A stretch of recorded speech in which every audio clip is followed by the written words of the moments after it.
Hello mga kababayan, magandang araw po sa inyo. Paano nga ba magtanggal nitong cover ng ating AC evaporator? Ito, may lock dito, saka may lock dito. Yan. Ito nakita nyo po. Ayan. Yan, iangat lang natin yan.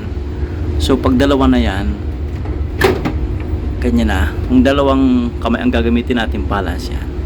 Ngayon, pag inupin natin yan, makikita natin dyan. Yan, o.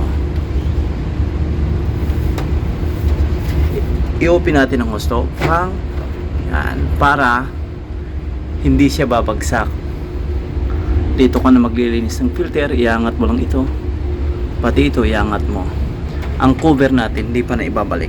Kasi nag-wiring ako. Andito ang cover natin. Ganito yan. Yan. Yan. Tapos may screw dyan. Okay, ganyan lang po yan. Tapos paano naman ito tanggalin? Ito may screw dito.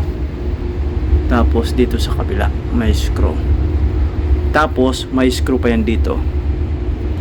May screw yan dito. Yan, oh. Yan. Tapos dito. Yan. Tapos dito. Yan. May screw po yan dyan.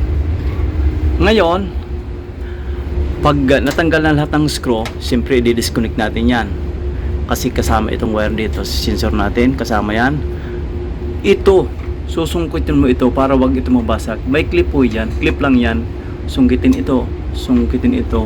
And then, matatanggal natin yan. Dahan-dahan din tayo dito sa atin. Yan, dahan-dahan. Ganyan lang po mga kababayan magtanggal yan, ano? May lock tayo dito, may lock dito. Tapos may tatlong screw sa baba, 1, 2, 3, tapos dalawa dyan, 1, 2. Tapos ang nag-ipit nito, ito. Maraming salamat po sa inyong panonood mga kababayan. Sana suportahan nyo ang channel na ito.